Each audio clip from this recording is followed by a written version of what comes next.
வணக்கம் நண்பர்களே, முக்கிய செய்திகளை இந்த பதிவில் பார்க்க போகிறோம். என்ன செய்தி? யுவராஜ் அப்படிங்கிற இளைஞர் சோசியல் மீடியாவில் ஒரு வீடியோ ஒன்று வெளியிட்டிருக்காரு. அந்த வீடியோ இந்திய அளவில் ட்ரெண்டிங்க. என்ன வீடியோ தெரியுமா? தன்னுடைய அப்பாவை பற்றி சில விஷயங்களை ஷேர் பண்ணியிருக்காரு. தன்னுடைய அப்பாவுக்கு ஃப்ரெண்ட்ஸ் பார்த்தீங்கன்னா 3rd பிளேஸாம், family members 2nd place, prime minister Modi தான் எப்போதும் ஃபஸ்ட் பிளேஸு.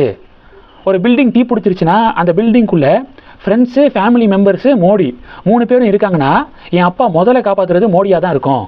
அந்த அளவுக்கு மோடி மேலே மிக தீவிரமான பற்றாளர். எந்த ஃபங்க்ஷனுக்கு போனாலும் தன்னுடைய அப்பா செய்யக்கூடிய வேலை என்னென்னா, மக்கள்கிட்ட மோடி அவர்களுடைய பெருமையை பற்றி பேசுகிறது, மோடியுடைய புகழை பரப்புறது தான் என் அப்பாவுடைய வேலை. அந்த அளவுக்கு மோடி மேலே தீவிரமான பாசமுடையவர். மோடிஜிக்கு ஒரு வேண்டுகோளை முன்வைக்கிறேன். அடுத்து வரக்கூடிய மனதின் குரல் அப்படிங்கிற நிகழ்ச்சி இருக்குல்ல, மன் கி பாத், அதில் என் அப்பாவை சுகர் எடுத்துக்க வேண்டாம் அவ்வளவா அப்படின்னு சொல்லுங்கள்.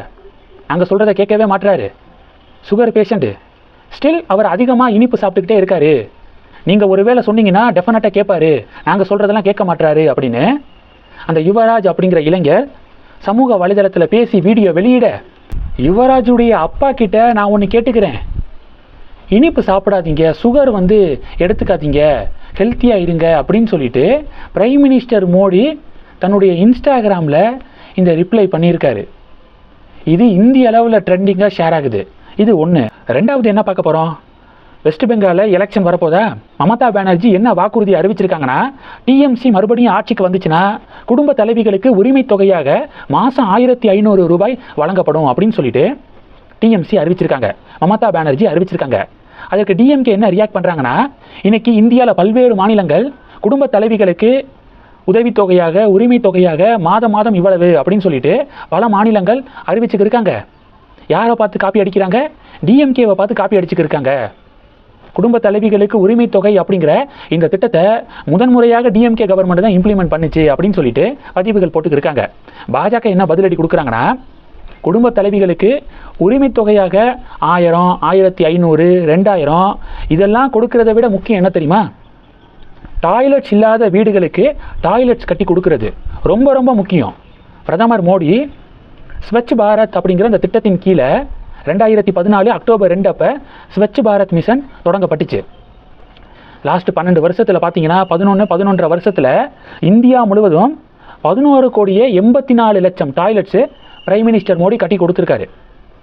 பீகாரில் எல்லாம் ஏன் பாஜக ஆட்சி அமையுது? என்ன காரணம்? பாஜகவுக்கு மிகப்பெரிய ஆதரவு பீகாரில் கூடினதுக்கு முக்கிய காரணம் என்ன? 1 கோடிக்கும் அதிகமான ஃப்ரீ டாய்லெட்ஸு சென்ட்ரல் கவர்மெண்ட் கட்டி கொடுத்துருக்காங்க. அதே மாதிரி இங்கே தமிழகத்தில் பார்த்தீங்கன்னா, தமிழகத்துலையும் 50 லட்சத்துக்கும் அதிகமான டாய்லெட்ஸு கட்டி கொடுக்கப்பட்டிருக்கு சென்ட்ரல் கவர்மெண்ட்டுக்கு கீழே. ஸ்டில் இன்னும் நிறைய கிராம பகுதிகளில் டாய்லெட் வசதி இல்லாமல் பெண்கள் இயற்கை உபாதையை கழிக்க காட்டுப்பகுதி இது மாதிரி இடங்களுக்கு போகிறாங்க. இப்போ கூட விளாத்திக்குளத்தில் 17 வயது சிறுமிக்கு நேர்ந்த கொடூரம் இருக்குல்ல, அந்த 17 வயது சிறுமி இயற்கை உபாதையை கழிக்க தான் அவங்க காட்டுப்பகுதிக்கு போனப்போ தான் அந்த கொடூரமான இன்சிடென்ட் நடந்தது. அப்போது ஒவ்வொரு வீட்லேயும் ஒரு டாய்லெட் அப்படிங்கிறது அத்தியாவசியமான ஒன்று. அதை கவர்மெண்ட் ஏற்படுத்தி கொடுக்கணும். உரிமை தொகை கொடுக்கறத விட ரொம்ப முக்கியம் டாய்லெட் வசதி அப்படிங்கிறது. தமிழகத்தில் டிஎம்கே ஆட்சி, மத்தியில் பிஜேபி ஆட்சி.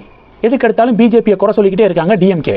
பிஜேபி என்ன சொல்கிறாங்கன்னா, தங்களுடைய அரசியலுக்காக மத்திய அரசாங்கத்துடைய திட்டங்களை மாநிலத்துக்குள்ளே வர விட மாட்டாங்க டிஎம்கே.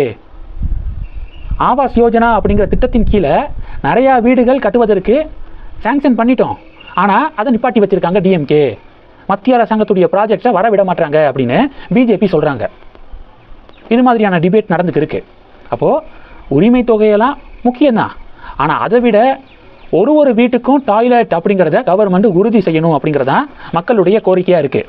அடுத்து என்ன பார்க்க போகிறோன்னா, கன்ஃபார்ம் நியூஸுங்க. எலெக்ஷனுக்கு பிறகு, அதாவது மே மாதத்துக்கு பிறகு தமிழக பாஜகவுடைய மாநில தலைவராக மறுபடியும் அண்ணாமலை சார்ஜ் எடுத்துக்கிறாரு அப்படிங்கிற அப்டேட்டு கிடச்சிருக்கு. பாஜக மேலிடம் என்ன நினைக்கிறாங்கன்னா, எந்த பதவியிலையும் இல்லாமலேயே அண்ணாமலை தமிழக பாஜகவை மிக உயரத்துக்கு கொண்டு போனார். ஒரு பதவியோட பாஜகவுடைய மாநில தலைவராக அண்ணாமலை பெர்ஃபார்ம் பண்ணாருன்னா இன்னும் அதிகப்படியாக ரீச் ஆக முடியும், பிஜேபியை கொண்டு போய் சேர்க்க முடியும் அப்படின்னு பாஜக மேலிடம் நினைக்கிறாங்களா. அதனால தான் அண்ணாமலைக்கு இந்த தேர்தலில் போட்டியிட விருப்பம் இல்லை. பாஜக மேலிடம் கன்வின்ஸ் பண்ணாங்க.